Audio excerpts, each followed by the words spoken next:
तो मेरी एजेंसी शुरू करने का एम था फीमेल्स की कहीं ना कहीं हेल्प करना। दिल्ली पुलिस को तो आप कुछ भी बोलो करने को रेडी रहती है, उसको कोई टेंशन नहीं है।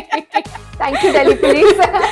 नो डाउट है। तो मदन ने बस मुझसे यही कहा कि रोने से कुछ नहीं होता, रोने की जरूरत नहीं है, दोबारा आप खड़े हो, मेहनत करो। इस घर में हम लोग जो ट्रैक कर रहे थे ना, तो उसमें एक कमरा बना हुआ था। तो जब हमने उस कमरे को तोड़ा ना, दरवाजा उसका, तो यू बिलीव कि हम लोग सब हैरान रह गए थे कि हम कहाँ फंस चुके हैं। तो हम लोगों के पसीने से एकदम कपड़े भीग चुके हैं। मेरे भी रोंगटे खड़े हुए। बिकॉज वहाँ आप बिलीव नहीं करेंगे, कोई ऐसा वेपन्स नहीं था जो उस कमरे में ना हो। देखिए, इन्वेस्टिगेशन का जहाँ तक एरिया है, हमारी कोई लिमिट नहीं है। शादी से 20-30 डेज पहले ही उन्होंने मुझे बोला, पॉलिटिशियन का बेटा था, वो अकेला रह रहा। तो जब हम लोगों ने उसकी इन्वेस्टिगेशन किया ना, तो देखा कि वो ड्रिंकर तो डेली का हैवी ड्रिंकर है। बट जिस मेड के साथ मैं जा रही थी उसके घर, उस मेड से ही उसके रिलेशन थे। जो हमारा ऑफिस की स्टार्टिंग थी, तो वो एक दिन में ऑफिस रहता था हमारा, और इवनिंग में एक डॉक्टर का केबिन होता था। बादशाह ओ तो बादशाह। वो बादशाह मूवी इसलिए हम सबकी फेवरेट थी। सीआईडी देखते हैं। उनको शो चलाना है, वो रियल और रियल लाइफ में बहुत डिफरेंट है। क्योंकि उसको देखकर लोग हमसे भी उम्मीद करते हैं कि हम भी वैसा ही करते हैं, पर ऐसा तोड़ दें। हाँ, पर ऐसा नहीं होता।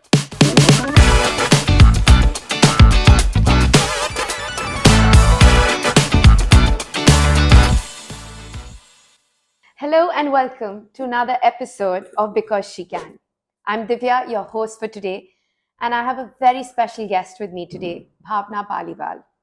With over 20 years of experience, she is now one of India's top female investigators.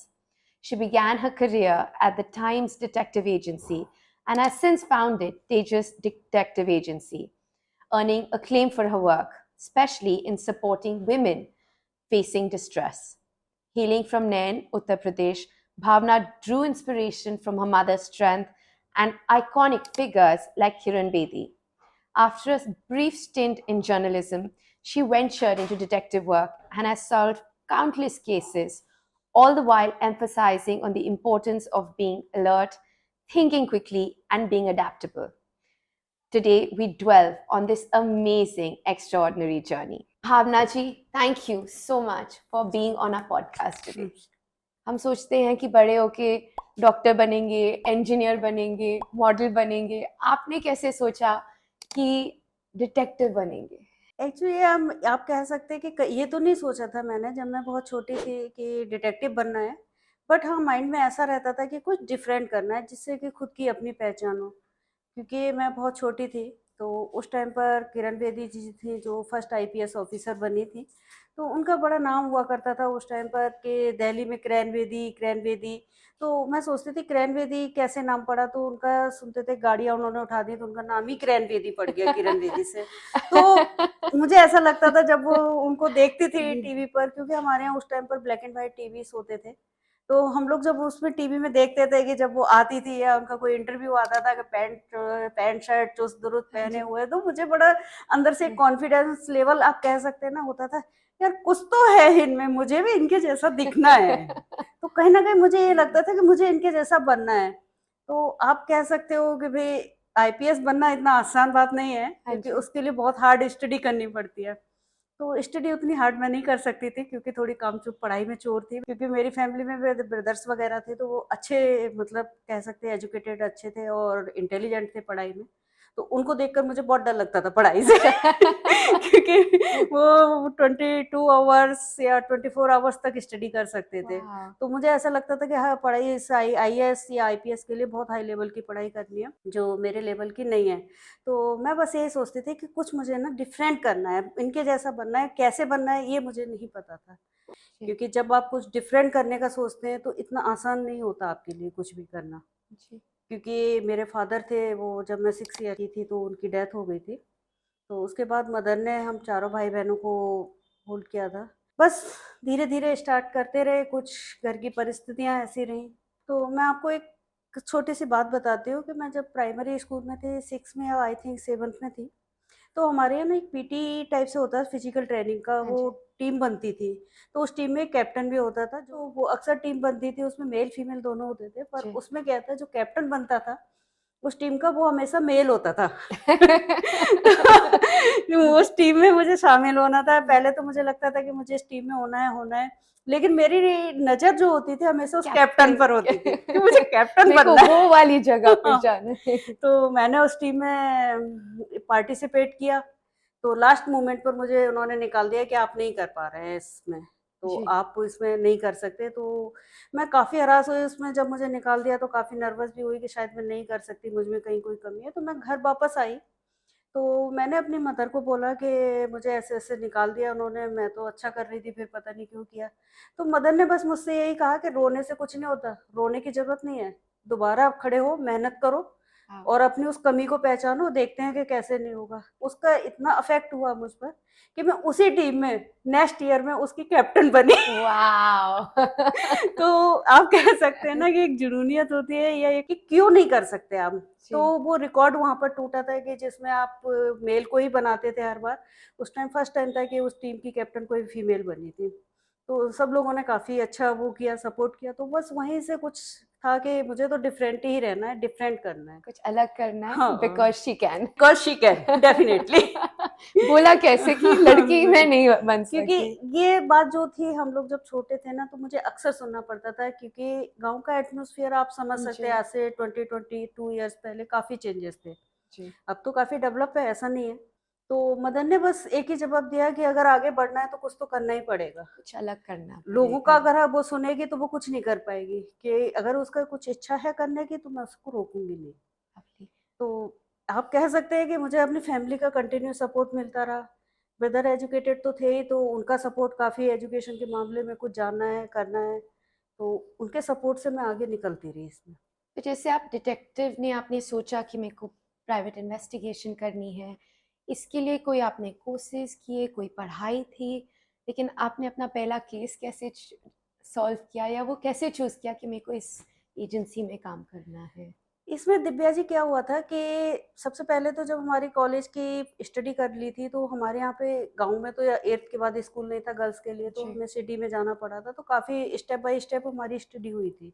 उसके बाद फिर जब हमें आगे स्टडी की भाई कुछ करना है या कैसे करना है, तो कोई ऑप्शन नहीं था। तो ब्रदर जो हमारे दिल्ली आ चुके थे मुझसे पहले, हम लोग वहीं रहते थे। उसके बाद ब्रदर आए थे दिल्ली यहाँ पर अपनी प्रिपरेशन वगैरह करने के लिए।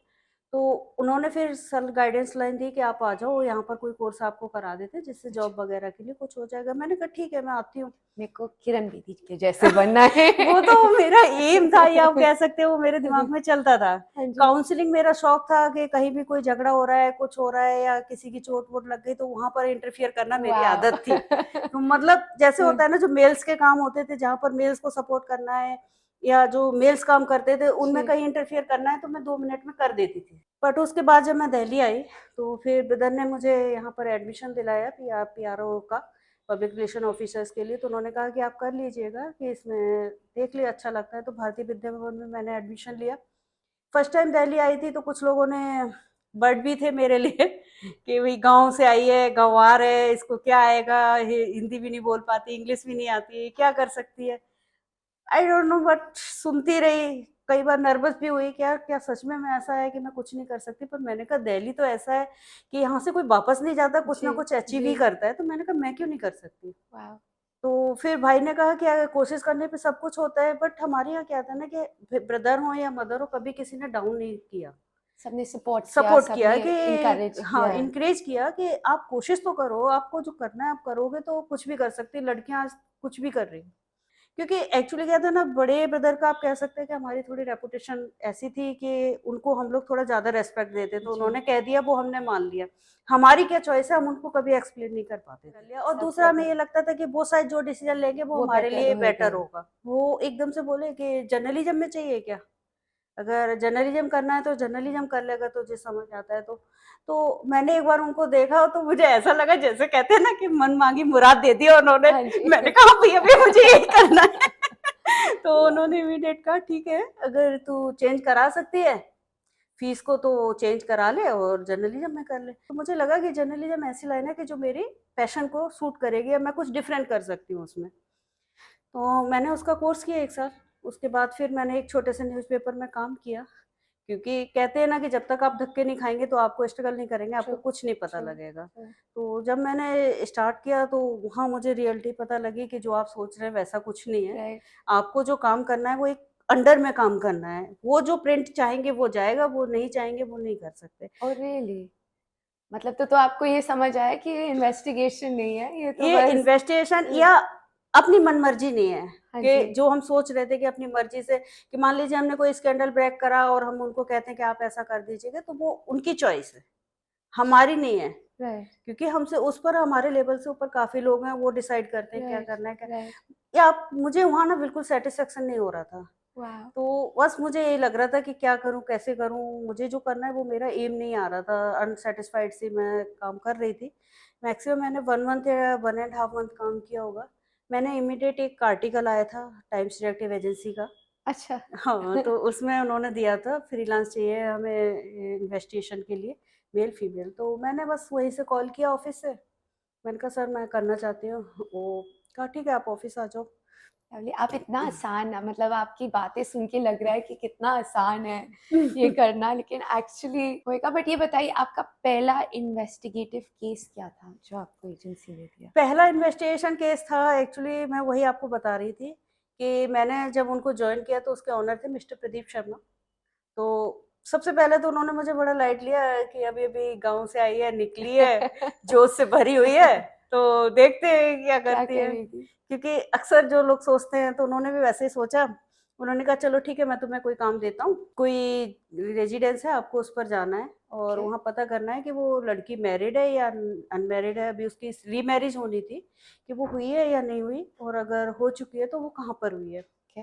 मैंने कहा ठीक है मुझे कैसे जाना है, तो उन्होंने आइडिया दिया कि आप वहाँ पर 2 लड़कियाँ लेके चले जाओ, friends as a friends, sales girl बन के जाना है। उन्होंने पूरी बैकग्राउंड हम वाओ! लोगों की बनाई, एक सेल्स गर्ल की आईडी वाईडी लेके हम लोग जो भी होता है, वाओ! सारे थोड़े से प्रोडक्ट वगैरह रखकर हम लोग गए। पहले हमने 2-4 घरों में किया, फिर उस घर पर भी गए हम।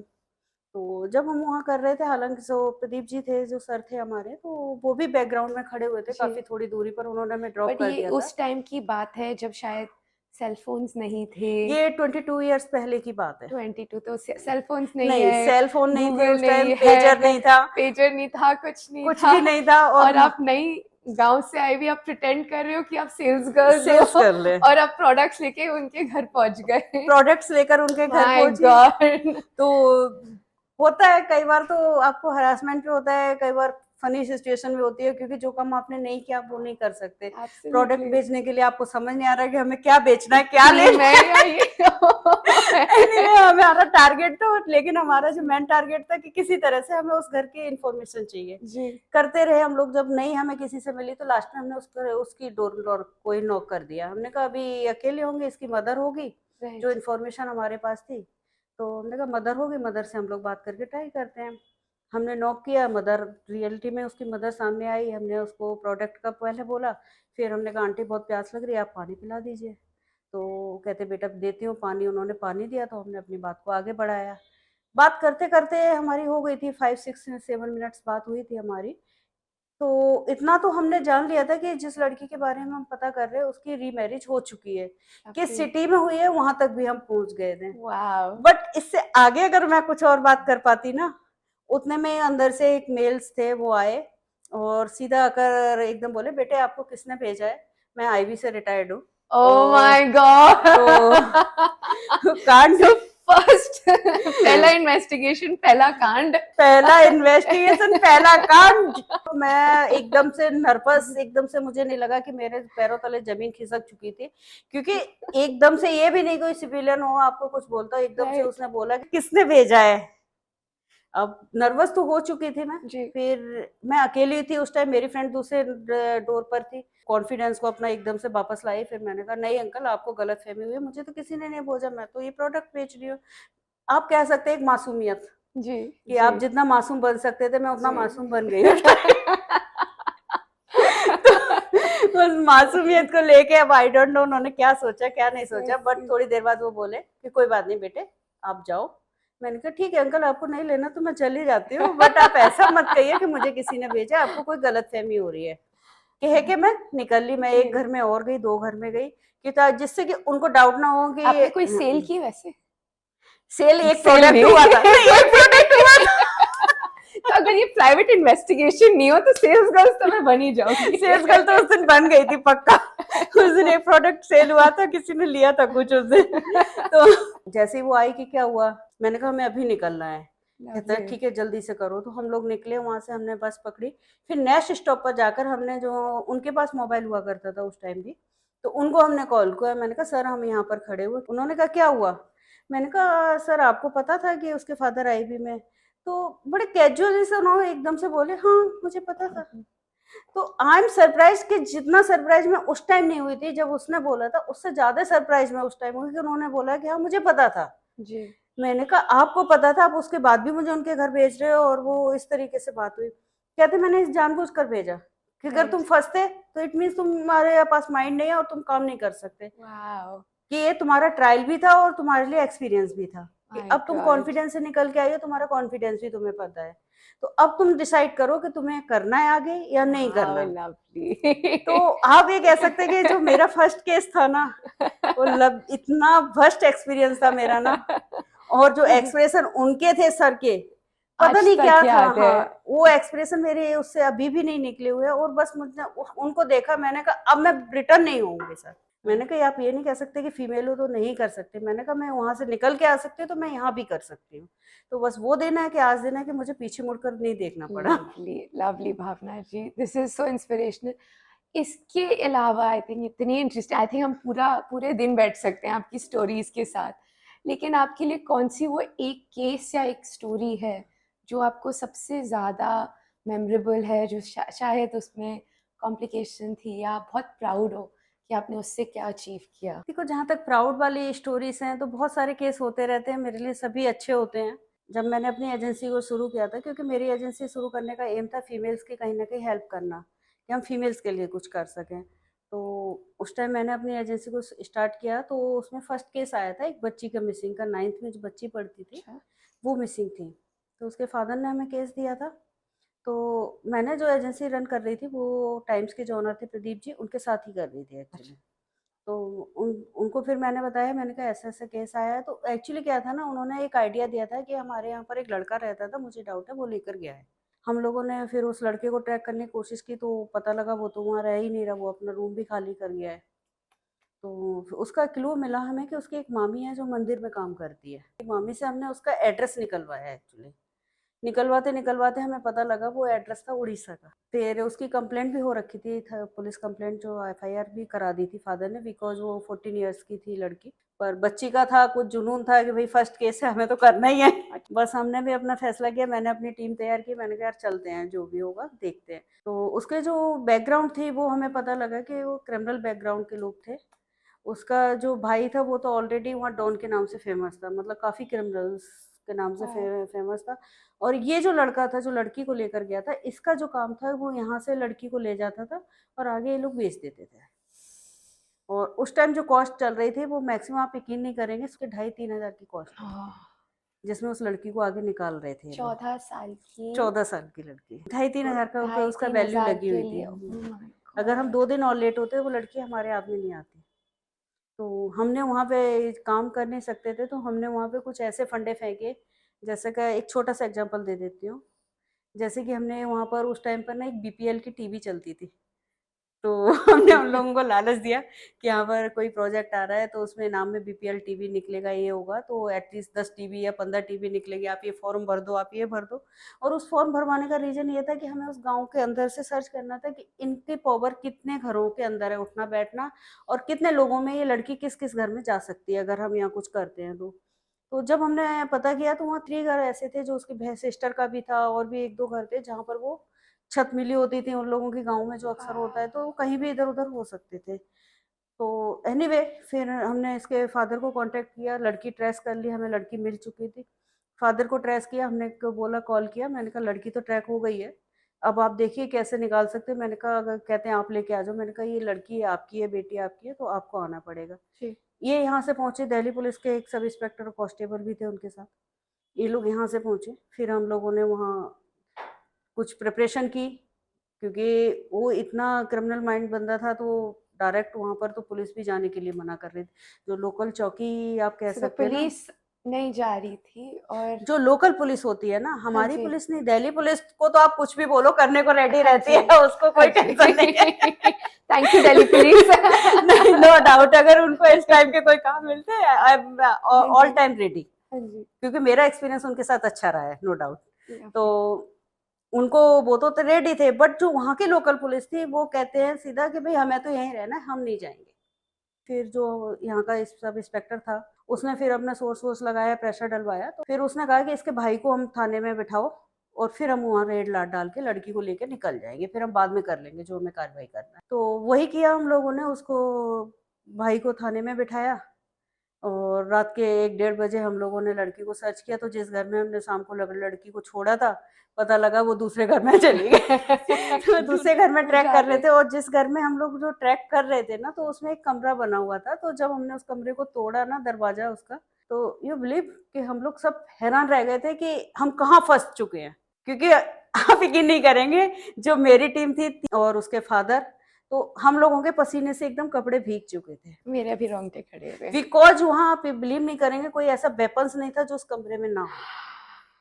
क्योंकि बस हमें एक ही ख्याल आया कि अगर जरा सी भी अब हमसे चूक हुई या हमने टाइम वेस्ट किया तो हम वापस नहीं जा सकते। हमने टाइम वेस्ट नहीं किया, हमने इमीडिएट, मैंने कहा दूसरे कमरे में लड़की को ढूंढने के, उसमें गए तो लड़की हमें मिली। लड़की को मैंने कहा आप गाड़ी में बैठो, फिर हम उसके बाद बात करते हैं। इवन हम लोगों ने 100-150 किलोमीटर जाकर गाड़ी जब स्टॉप की, तब जाकर हमने पानी पिया कि भाई अब हम सेफ है। My God.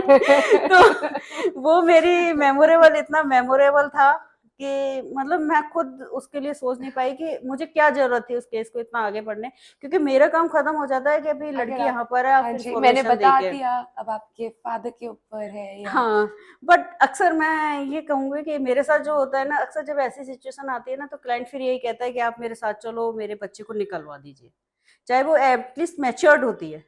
थैंक यू भावना जी, जो आप काम कर रहे हैं एंड एक्चुअली गोइंग बियॉन्ड कि एक अपने दायरे से बढ़ के जाके आप इतनी सेवा कर रहे हैं हमारे लिए, देश के लिए। देखिए दिव्या जी, क्या होता है ना, कि कोशिश यही रहती है कि देखिए करना सभी को है कुछ ना कुछ।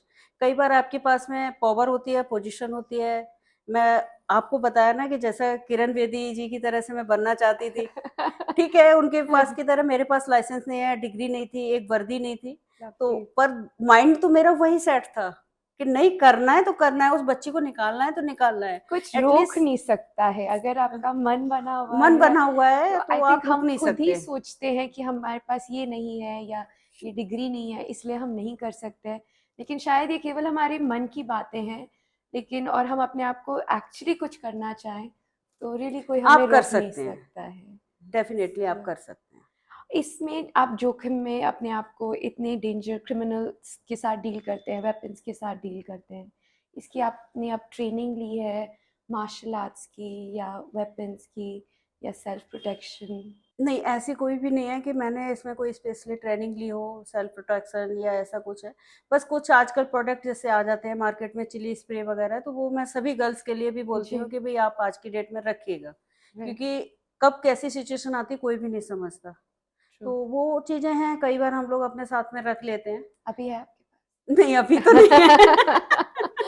But I think for all नहीं, आर, फॉर एवरीवन, जितनी भी हमारी महिलाएं हैं, लड़कियां हैं, I think it's a very good हाँ, इनपुट अगर कि वो सिंगल चिली ट्रैवल कर स्प्रे रही है तो उन्हें डेफिनेटली रखना रखना चाहिए। आई चाहिए। Think protection is better than. Safety के लिए प्रोटेक्शन जरूरी है। और अब आई मीन अब आपको 22 साल हो गए ये प्राइवेट इन्वेस्टिगेशन करने के लिए। आप रेकमेंड करेंगे बाकी लड़कियों को कि वो भी इस फील्ड में आए, और अगर वो आना चाहते हैं तो क्या करें या क्या कर सकते हैं इस फील्ड में एंट्री लेने के देखिए लिए? दिव्या जी, मैं तो डेफिनेटली चाहती हूँ कि लड़कियां मैक्सिमम इस फील्ड में आएँ और आना भी चाह रही हैं। ऐसा नहीं है कि नहीं आना चाहती, लड़कियां आना चाहती हैं, बट वो समझ नहीं पाती कि कैसे इसमें एंटर जी, करें, क्योंकि उनको रास्ता नहीं मिलता। सबसे बड़ी प्रॉब्लम है हमारे यहाँ पर, जैसे आप कह सकते हो कि जर्नलिज्म का कोर्स है, पीआरओ का कोर्स है, या बहुत सारे ऐसे क्रॉसपोंडेंट कोर्स भी करके आप एक लाइन को चूज कर सकते हैं। राइट, लेकिन बट डिटेक्टिव्स का प्रॉपर अभी इंडिया के अंदर ना कोई कोर्स स्टार्ट हुआ जी, है, ना कोई लीगलाइजेशन स्टार्ट हुआ है। तो इस वजह से काफी कॉम्प्लिकेटेड है। और जो मेन प्रॉब्लम्स आती है पेरेंट्स को, एब्सोल्युटली कि कि ये कैसे, ये क्यों कर रहे हो ना, हाँ, उसको ना आज की कि इसमें पेरेंट्स को तुम्हारा समझ। फ्यूचर क्या है, जी, उनका क्वेश्चन होता है फ्यूचर क्या है जी, तुम्हारा। जी, और टाइमिंग का, राइट? बट मैं आपको इस लाइन में होते हुए एक चीज बता दूं दिव्या जी, जो हमारा मेनली काम होता है वो ज्यादातर काम होता है हमारा डे टाइम में, अच्छा, क्योंकि हम जो काम कर सकते हैं वो करते हैं सक्सेसफुली इन्वेस्टिगेशन का। राइट। क्योंकि जब कोई मेल्स घर में नहीं होते या कुछ होता है, क्योंकि आप जानते हो फीमेल्स में एक आदत होती है गॉसिप की। एब्सोल्युटली। तो वो जो गॉसिप होती है ना, हमें वो गॉसिप करनी होती है। अच्छा, ओ ट्रू एक्चुअली, तो जाके बात करना, किसने हाँ, क्या किया है। तो बस वो जो गॉसिप का बैकग्राउंड बनाकर चलना होता है, तो वो गॉसिप से जो हमें इन्फॉर्मेशन मिलती है वो मेन काम हमारा होता है।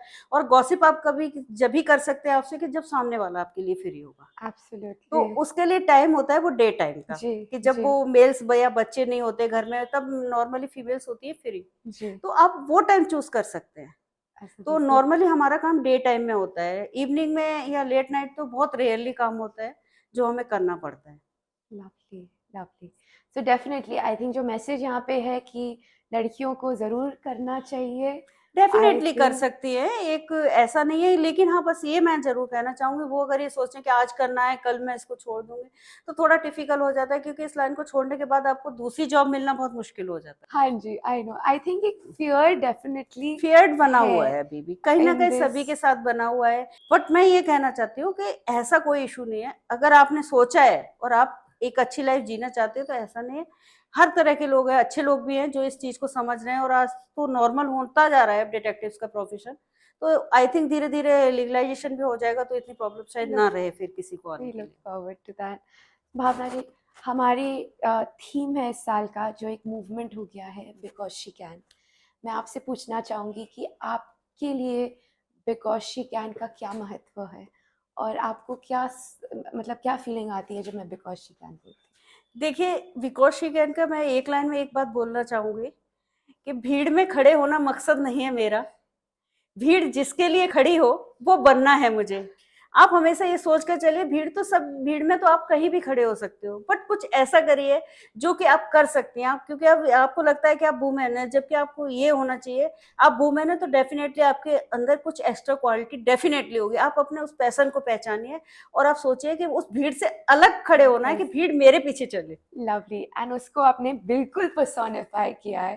थैंक यू भावना जी, मेरे को बहुत मज़ा आया आपसे बात करने थैंक में। यू। लेकिन मैं अब नेहा और स्तुति को बुलाऊंगी, उनके पास भी कुछ बहुत इंटरेस्टिंग क्वेश्चंस हैं श्योर। एंड वो आपसे पूछना चाहेंगे। Sure sure. Sorry ma'am, Divya ने आपसे इतने क्वेश्चंस पूछे हैं, बट हम पीछे नहीं रह सकते बिकॉज आपकी स्टोरी इतनी इंटरेस्टिंग है। सो आप हाँ जब जी। भी अपने प्रोफेशन में कोई भी व्यक्ति को बेवकूफ बना के उनका डेटा निकलवाती हैं, आपकी नैतिकता कभी भी ऐसा लगा है कि प्रॉब्लम में आई है? देखो नेहा जी, जहाँ तक आप ये कह रही हैं कि बेवकूफ बना के बुलाते हैं, तो मैं आपको बताती हूँ, मैं उनको बेवकूफ नहीं बनाते। एक बैकग्राउंड हम बनाकर चलते हैं, कुछ उनको ऐसा नहीं कर पूछते या ऐसी कोई प्रॉब्लम क्रिएट नहीं करते जिससे उनको या हमें कोई प्रॉब्लम हो। हम्म। देखो, अगर अगर हम ये सोचेंगे कि हमें ऐसे नहीं करना चाहिए या हमारी कॉन्शियस इस चीज की अलाउ नहीं कर रही है, हम वो नहीं सोचते। बिकॉज कहीं ना कहीं हम उस चीज की रिपोर्ट्स लेकर या उस चीज को हम इंफॉर्मेशन लेकर आ रहे हैं, तो कहीं ना कहीं वो किसी को हेल्प कर रही है। एग्जैक्टली। सो इस प्रोफेशन की एक तरीके से डिमांड होती है। डिमांड होती है, क्योंकि हर प्रोफेशन को आप कोई भी काम करोगे तो कोई ना कोई नेगेटिव पहलू किसी ना किसी चीज का होता ही है। करेक्ट। बट आप ये इसका पॉजिटिव पहलू ये देखेंगे, जिसको इन्फॉर्मेशन मिल रही है, हम्म। हो सकता है कि उस इन्फॉर्मेशन से उसकी लाइफ सेफ हो जाए। करेक्ट। हाँ। क्योंकि अगर आप प्री मैरिज इंक्वायरी कर रहे हैं हम हम्म। लोग, और उसमें पता लगता है कि लड़की या लड़के के कोई नेगेटिव रिपोर्ट्स आ रही है और वो उनको शादी से पहले पता लग जाती है, हम्म। तो डेफिनेटली वो शादी नहीं करेंगे। क्लाइंट्स कई बार कहते हैं कि आप हनी ट्रैप करवा दीजिएगा, क्योंकि हमें पता है कि वो सामने वाला गलत है, तो उस टाइम पर हम लोग कभी भी अलाउड नहीं करते, लाइन ड्रॉ क्योंकि कर देते वो, हैं। बिकॉज मुझे ये लगता है कि अगर आप किसी को ऑफर करेंगे तो ठीक है, वो 90% आपके उसमें नहीं आएगा, अगर कोई कितना भी अच्छा होगा तो 90% नहीं आएगा, लेकिन 10% तो वो आपके साथ फ्लर्ट कर सकता है, तो आप उसको गलत नहीं कह सकते, क्योंकि नॉर्मल आदमी है भाई, ह्यूमन नेचर है। अगर आप खुद से कोई ऑफर कर रहा है तो कोई मना नहीं करता फिर। बिल्कुल सही बात। When we talk about detectives, बहुत मेल डोमिनेटेड है अभी भी एज अ प्रोफेशन। तो कभी कोई आपके मेल कॉलीग्स ने ऐसे आपको स्टेरियोटाइप किया या बोला ये तुम तो नहीं कर पाओगी, ये तो फील्ड वर्क है, ऐसा कभी एक्सपीरियंस हुआ आपके साथ? देखो इसमें क्या हुआ था कि जब मैं ये काम कर रही थी ना, तो जो मेरे सीनियर थे या बॉस थे जो प्रदीप जी, उनका मेरे को आपको कह सकते हैं कि उन्होंने मेरे साथ काफ़ी मेहनत की या बहुत अच्छा सपोर्ट किया उन्होंने। अच्छा। तो इस वजह से मुझे कभी ये एहसास नहीं हुआ कि ये नहीं कर पाऊँगी, लेकिन आप फील्ड में थे, जैसे टीम में कई बार वो कहते थे कि इसको साथ रख लेते हैं, इससे ईज़ी हो जाएगा या इसको वहाँ भेज देंगे तो ये कर लेगी जी जल्दी। तो वो लोग कह देते थे कि नहीं इस मैडम जाएँगी तो ऐसा हो जाएगा, मैडम जाएँगी तो वैसा हो जाएगा, तो फिर मैं नहीं कर सकता। तो वो क्या होते थे ना, 1-2 लड़के थे जो कट हो जाते थे, तो फिर वो प्रदीप जी कहते थे कि चल हम लोग चल रहे हैं, हम लोग करके आते हैं। और डेफिनेटली जब हम दोनों जाते थे ना, तो उस काम को करके ही आते थे रिटर्न। तो ये तो वो जोड़ी, हाँ, कमाल की जोड़ी तो प्रदीप आप जी एंड कह सकते हैं आपकी। इन्वेस्टिगेशन में हम दोनों ने जितने काम किए हैं ना सक्सेसफुली, वो काफ़ी हाँ। हैं। आजकल जैसे फाइनेंशियल फ्रॉड्स होते हैं, मैरिटल फ्रॉड्स होते हैं, हमारे लिसनर्स मेजरली फीमेल्स हैं, तो आपको लगता है कि इनको अप्रोच करना चाहिए प्राइवेट डिटेक्टिव्स को, ताकि एक सोल्यूशन मिले या एक क्लोजर मिलता है अपनी प्रॉब्लम के लिए? आप डेफिनेटली देखो, मैं तो इनको यही कहना चाहूँगी कि निश्चिंत होकर ये किसी भी अच्छी एजेंसी को, जो रेपुटेड एजेंसी हो, उससे कॉन्टैक्ट करके उनको अपनी प्रॉब्लम सॉल्व करा लेनी चाहिए। क्योंकि आपके साथ अगर वो प्रॉब्लम चल रही है, चाहे वो फाइनेंशियल है, मैरिटल है, वो चल रही है अगर ना, तो वो आपको ऑल टाइम डिस्टर्ब रखेगी। हाँ, हाँ, एग्जैक्टली। और अगर पीस आप ऑफ माइंड के लिए। हाँ, पीस ऑफ माइंड के लिए आप अगर उससे निकल जाते हैं, तो आप एक फ्री होके आप उससे 10 गुना बिज़नेस में भी अपना काम कर सकते हैं या आप फ्री होके अपने घर पर ध्यान दे सकते हैं। ये एक बड़ी हिडन आइडेंटिटी होती है।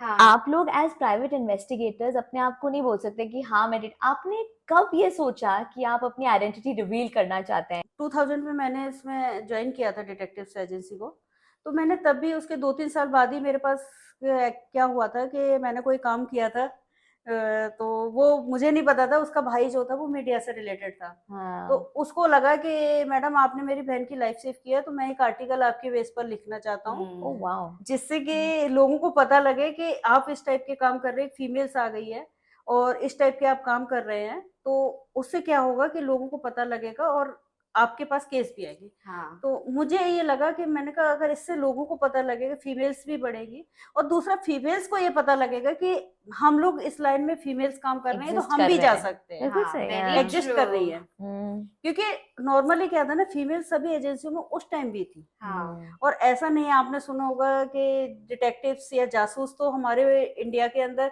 जब क्रांतिकारी थे तब भी थी। हाँ बिल्कुल। माता आ रही है, हाँ, भाभी स्ट्रैटेजी एक, होती थी। हाँ, तो तो मैम चंद्रकांता तो कब लिखा हाँ, गया था? तो वही वही है ना कि महिलाएं जासूस थे, बट उनको रिवील्स नहीं करते लोग, उनको बिल्कुल। हाँ। मेल्स क्या होता है उनको वो नहीं करते। हम्म। तो मैं तो एक्चुअली उनके अंडर में काम कर रही थी, तो मुझे लगा कि मुझे बताना चाहिए, तो उन्होंने कहा कि नहीं भावना, तुम एक काम करो, अपनी आईडी को ओपन करो।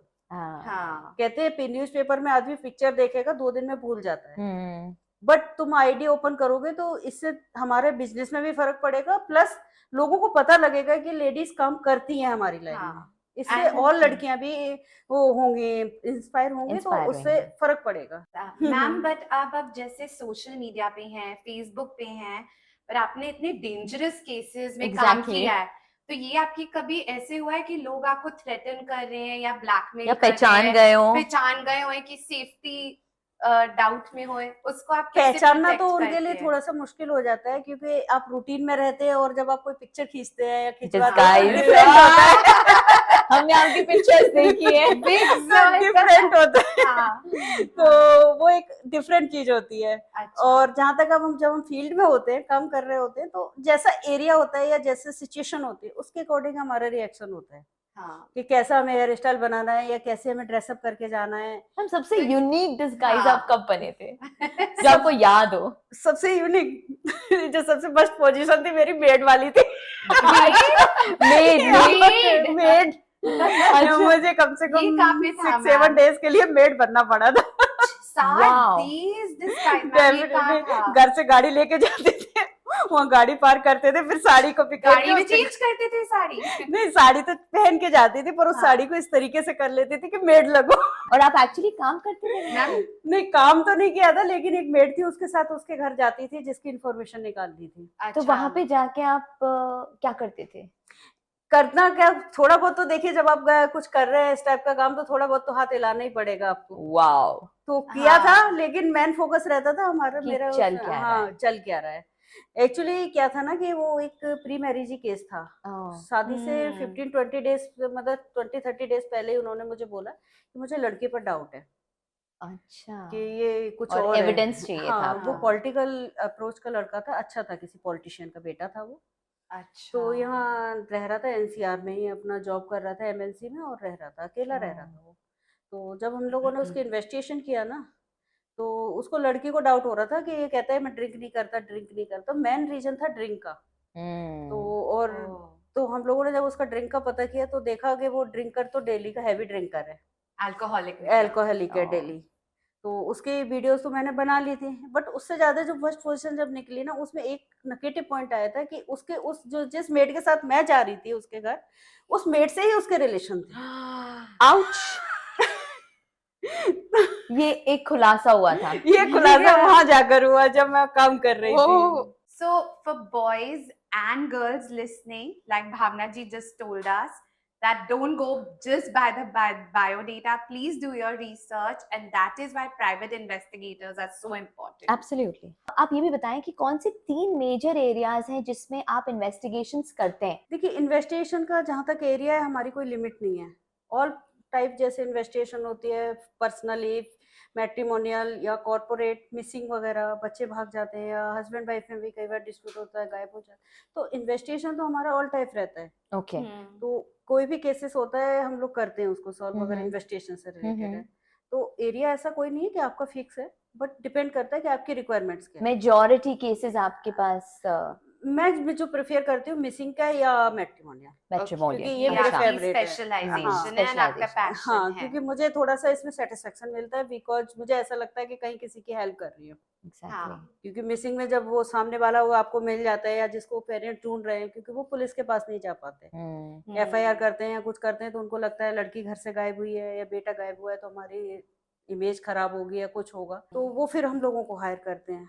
तो उस कंडीशन में जब आप उनको ढूंढ कर दे देते हैं या वो बच्चा मिल जाता है उनका, तो वो जो खुशी होती है देखने वाली, या जो सिचुएशन होती है, उनका जो एक्सप्रेशन होते हैं, तो वो मुझे बहुत अच्छा लगता है। तो आई थिंक आप कह सकते हैं कि ये मेरे फेवरेट केसों में रहते हैं। Legislations for private investigators, आपके क्या ख्याल हैं? क्या है कि गवर्नमेंट कर सकती है आपको सपोर्ट करने या के कोई लिए? भी प्रावधान है अभी अपनी गवर्नमेंट में? देखो, जहाँ तक अभी प्रावधान की बात है, तो हमारी गवर्नमेंट ने अभी कोई लीगलाइजेशन नहीं किया इंडिया के अंदर, जबकि बाहर, इंडिया से बाहर आप किसी भी कंट्री में जाएंगे, डिटेक्टिव्स का एक लीगलाइजेशन है, लाइसेंस मिला हुआ है।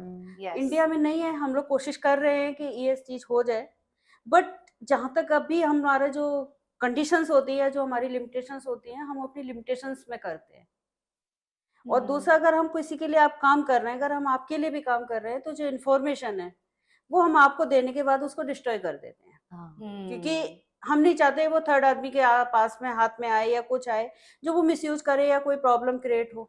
Yes. तो इसलिए उसका इनलीगल तरीके से हम लोग कोई दुरुपयोग नहीं करते। आपको ऐसा लगता है कि अगर कोई रेगुलेशंस बने या इसके रिलेटेड लॉज बने तो आपका काम आसान होएगा? डेफिनेटली वो तो बहुत फर्क पड़ जाएगा, क्योंकि एक लाइसेंस से आप काम करते हैं। कई बार होता है कि हमें पता होता है कि सामने वाले घर में ये चीज है, या हमारा जिसको हम ट्रैक कर रहे हैं वो सामने वाले को पता है, हम उससे नहीं पूछ सकते क्योंकि हमारे पास अथॉरिटीज नहीं है। पुलिस वाले जाते हैं 2 मिनट में पूछ के आ जाते हैं उससे कि भाई आप हमें ये चीज बताओ।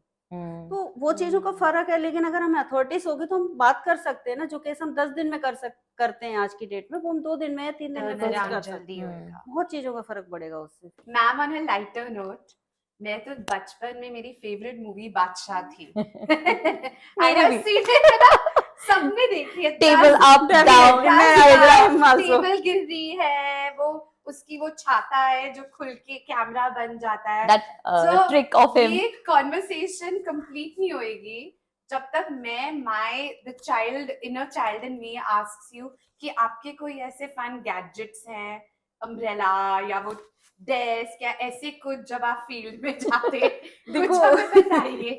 वैसे तो ये सब रियल लाइफ और रियल लाइफ में बहुत डिफरेंस होता है, बट जहाँ तक आप एंजॉय की बात करते हैं, जब हम केस पर अपने जाते हैं ना, तो पहली बात तो हम लोग अकेले कम होते हैं, क्योंकि सिंगल पर्सन कम होते हैं, हम 2 या 3 लोग तो एटलीस्ट होते हैं एक साथ में। तो डेफिनेटली जब आप टीम वर्क में कर रहे होते हैं तो एंजॉय तो आपका ऑलरेडी हो रहा होता है। और सबसे बड़े फनी सिचुएशन आती है कि आपको नहीं पता होता कि सामने क्या होने वाला है। element of surprise. कि Surprise. वो कब हम वहां से 1 मिनट के लिए हाँ। हटे, वो उतनी देर में गायब हो गया। हाँ. कि जिसका हाँ। हम 2 घंटे 3 घंटे से वेट कर रहे हैं, पता लगा हमारे 1 मिनट में गायब हो गए, तो सिचुएशन बड़ी हाँ। ऑफर्ड होती है। तो उसको हम लोग ना इंजॉय करते हैं एक्चुअली। अच्छा। तो फनी सिचुएशन तो होती है। और जहां तक आप बादशाह की बात कर रही है, जब मैंने अपना ऑफिस ज्वाइन किया था, तो उसका जो हमारा ऑफिस की स्टार्टिंग थी, तो वो एक दिन में ऑफिस रहता था हमारा, और इवनिंग में एक डॉक्टर का केबिन होता था। Just like बादशाह। Just like बादशाह। Inspired by बादशाह. तो आपके दिमाग में चलता था बादशाह, ओ तो बादशाह। वो बादशाह मूवी इसलिए हम सबकी फेवरेट थी। पर वैसे और बॉलीवुड मूवीज में इतने डिटेक्टिव्स बने हैं, इन्वेस्टिगेटर्स आए, कोई ऐसा किरदार जो आपके बहुत ही नजदीक हो? सबसे ज्यादा तो मुझे बादशाह ही मूवी फेवरेट है। हाँ, लग गया था मुझे। हाँ। But Karamchand Mr. and और Miss बॉबी Smith, जासूस अभी आए, बॉबी पुराने जासूस वगैरह है, लेकिन mister and miss Smith, mister and Mrs Smith, yes. वो बहुत Yeah. अच्छी मूवी मुझे अरे लगी थी। वाह. हाँ. वो मेरे तभी काफी आपको आई थिंक एक और टाइटल भी मिला हुआ है, कैपिटल्स मिस मार्पल. मिस पापा। जो गैजेट्स यूज करने का होता है वो शायद उनकी परमिशंस कम होती हैं, गैजेट्स तो देखिए, जो हमारा मैन होता है ना, क्योंकि हमें एविडेंस कलेक्ट करना होता है, रिकॉर्डर्स ही होते हैं. तो रिकॉर्डर्स होते हैं या फिर हमारे Camera. कैमरेस होते हैं, स्पाई हम्म। कैमरे वगैरह होते हैं, तो इस टाइप के होते हैं। तो इसमें परमिशन का कोई ऐसा इशू नहीं इशू आता। नहीं आता है. और हम कुछ ऐसा नहीं करते कि आप जाकर किसी के बेडरूम की पिक्चर ला कर दे रहे हैं, क्योंकि देखो लोग आते हैं हमारे पास कि हमें उनका एडल्ट्री प्रूफ करना है। तो आप खुद सोचिए कि भाई, एज ए फीमेल या एज ए मेल, हम जो भी हैं, हम भी एक ह्यूमन पर्सन है, हम आपके बेडरूम तक नहीं पहुंच सकते। आप 22 साल से you're a detective, तो for any young person listening in, female or male, अगर they want to follow in your footsteps, उनको आप क्या advice, क्या tips देंगे? हमारे यहाँ पर लीगलाइजेशन या एक डायरेक्ट लाइन ना होने की वजह से आपको किसी अच्छी एजेंसी को ज्वाइन करके ही उसमें काम कर सकते हैं। तो पहले तो अपने आप को प्रिपेयर करना पड़ेगा। तो मैं उनको यही कहना चाहती हूँ कि अगर आप इस लाइन में आना चाहते हैं, पेशेंस होना चाहिए। Yes. कि आप 2 घंटे 4 घंटे खड़े हुए हैं, या आपको लग रहा है कि मुझे भूख लग रही है या मुझे टॉयलेट जाना है, तो आपको कंट्रोल लेवल होना हाँ, चाहिए। अगर हाँ। फील्ड पे हो तो कंट्रोल लेवल हर control चीज करना के लिए पड़ेगा। चाहिए। बारिश हो रही है तो आप कह रहे हो कि भाई बारिश हो गई, मुझे नहीं रुक सकते, तो आपको रुकना पड़ेगा। क्योंकि जो उसके पीछे हम काम कर रहे हैं, जिसके बारे में हम पता करने जा रहे हैं, तो वो हमारा वेट नहीं करेगा कि बारिश हो रहा है, वो तो गाड़ी उठाएगा निकल जाएगा। सही बात है. Yes. तो वो चीज हमें थोड़ा सा देखना पड़ता है कि इतना हमें टॉलरेंस पावर है या नहीं है। अगर ये है तो आप डेफिनेटली एक अच्छी एजेंसी को ज्वाइन करो और आप कर सकते हो, क्योंकि ये लाइन पैशन की है, सिर्फ हाँ, जुनून है अगर हाँ। आपके अंदर इसको करने का, तो आप डेफिनेटली कर दें। सही कहा, जुनून, because the kind of work you do ma'am बहुत बहुत मुश्किल है और सब नहीं कर सकते। Now we have a small fun segment with you. Ma'am, your favorite day of the week and why? All days favorite and all days working. What does a day look like for you, ma'am? खाना बनाना, लेना और pack करके अपना office निकल जाना। उसके बाद जो भी वर्क होता है वो रूटीन में चलते रहते हैं। नॉट श्योर कि रिटर्न कब आना है, आपको 6 PM आना है या आपको 4 PM आना है या रात को 2 बजे आना है, नॉट श्योर। हाँ, so हर दिन डिफरेंट है। आपको एक विश दी जाए, आपको मिल गई है और आपको 1 महीना एक जगह पे बिताना है, वो कौन सी जगह होगी? Any place. आपकी कोई तो फेवरेट प्लेस होगी? ऐसा कुछ नहीं है, अब पेशेंस इतना है कि आप कहीं भी छोड़ देंगे, आराम से रह सकते हो। वाह! तो आप कभी वेकेशंस पे जाते हैं? हाँ, डेफिनेटली मेरे वेकेशंस एक्चुअली क्लाइंट कराते हैं। She's a different life. क्योंकि कई बार होता है कि हम इन्वेस्टिगेशन कर रहे होते हैं, तो हमें अचानक से इंसिडेंटली जाना पड़ता है। हाँ, तो वो हिल स्टेशन जा रहे हैं या कहीं और जा रहे हैं, तो वो वेकेशन ही होती है, क्योंकि आप पूरा टाइम तो उनको वॉच कर नहीं रहे होते हैं, हाँ। काम कर नहीं रहे। जो टाइम फ्री होता है वो हम एंजॉय कर रहे What a life. बट फिर मैं हाँ। पूछना चाहती हूँ कि माउंटेन्स की बीच माउंटेन्स। CID देखते हैं? हाँ, देखते हैं। अच्छा लगता है? डेफिनेटली अच्छा लगता है, लेकिन उसमें इतना दिखा देते हैं ना जो हमारे लेवल से अलग हो जाता है। हाँ। बिल्कुल ड्रामेटाइज। वो ड्रामेटिक एक हो जाता है कि बस वही आप कह सकते हैं कि उनको शो चलाना है। वो रियल और रियल लाइफ में बहुत डिफरेंस होता है, क्योंकि उसको देखकर लोग हमसे भी उम्मीद करते हैं कि हम भी वैसा ही करते हैं, पर दरवाजा ऐसा तोड़ दें। हाँ, पर ऐसा नहीं होता। Ma'am, one last question for this fun segment. आप किसी से भी मिलना चाहें, एनी सेलिब्रिटी और इवन फिक्शनल कैरेक्टर, लिविंग और डेड, आप किन से मिलना चाहेंगे और क्यों? मैं किरण बेदी से मिलना चाहूंगी। किरण बेदी जी प्लीज आइए because she can pay, and Bhavna ji से मिलिए। हमारे शो के थ्रू हम आपसे रिक्वेस्ट कर रहे हैं, please meet her. Thank you. Most welcome. So it was super fun with you, and जैसे दिव्या ने बोला कि हम आपके साथ बातें पूरे टाइम कर सकते हैं, आपकी इतनी स्टोरी सुन सकते हैं, but thank you our listeners, they will appreciate the kind of profession you are in, and आपसे इंस्पायर होके शायद आपके पास और बहुत कॉल्स आएंगे क्लाइंट्स और बनने वालों के लिए। All the best to you ma'am. Thank you ma'am.